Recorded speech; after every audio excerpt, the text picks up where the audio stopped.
Dolphins training camp is here, and so too is the news. We'll break it all down for you on today's show. And if you want more updates all throughout training camp, hit that sub button right now.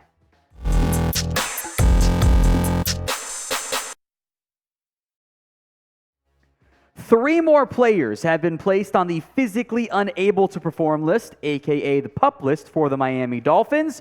Let's break them down. Terron Armstead leads the way. That is a notable one since he's just always hurt. That is the reality of life with Terron Armstead. When he's out there, he's a very good football player, but you always have to manage his injuries, so we'll wait and see when he's able to return. In theory, Isaiah Wynn can be his backup or a starter at left guard, but Isaiah Wynn is also on the physically unable to perform list. Now, the PUP list is a precautionary move. This does not mean they're out for the year. This means that they're going to miss a little bit of time at training camp. The team is being cautious, don't want to rush them back because you can't go on the PUP list during camp. You can only go on it before camp and stay through it. So injuries aplenty on the offensive line already, or at least injury concerns. Maybe a better way of going about it there.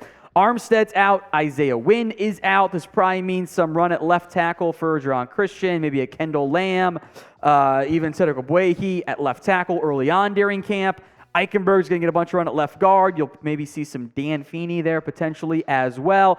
But three notable PUP list players there, two notable PUP list players. One less notable, we're still going to mention him, person two. That's Tanner Connor, who did not make any stats or record any stats last year. He has also been placed on that PUP list.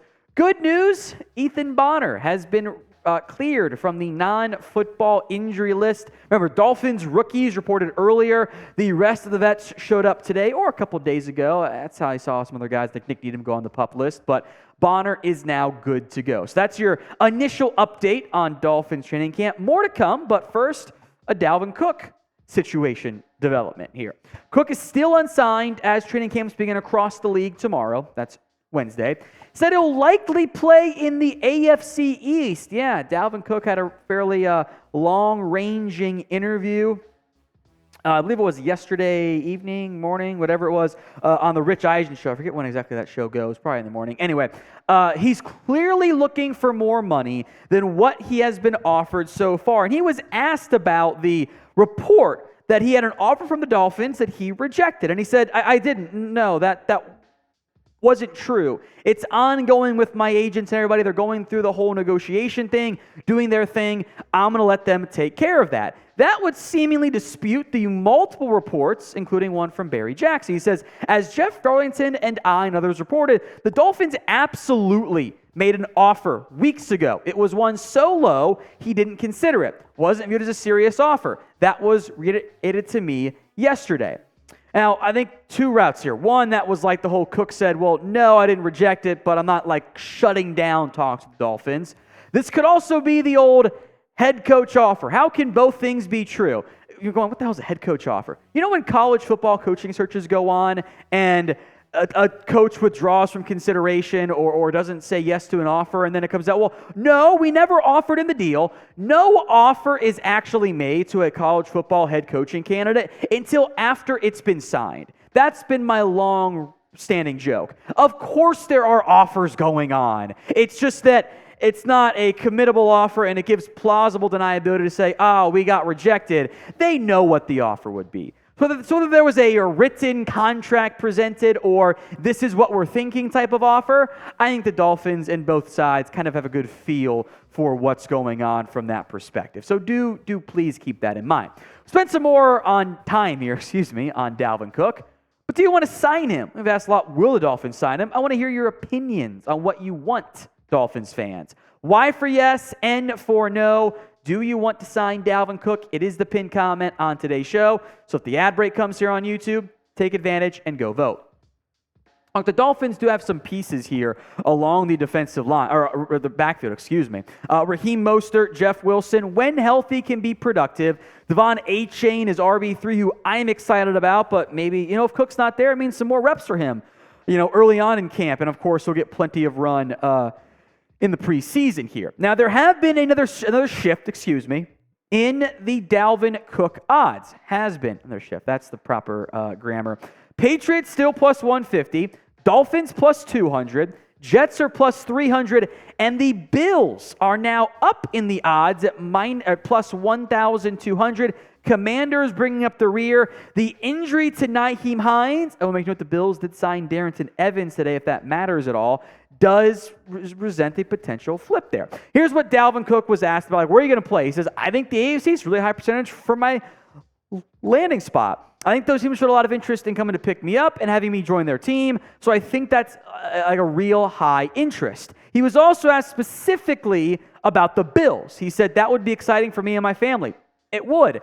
The whole thing about when they brought up the whole thing about me and my brother playing together, it was just about me not being in his way. I want my brother to go tear the league up, and I don't want to be the one in his way stopping him from doing it. But they're down a back, so it's not out of the picture for me to go play there with him. So prediction time, then.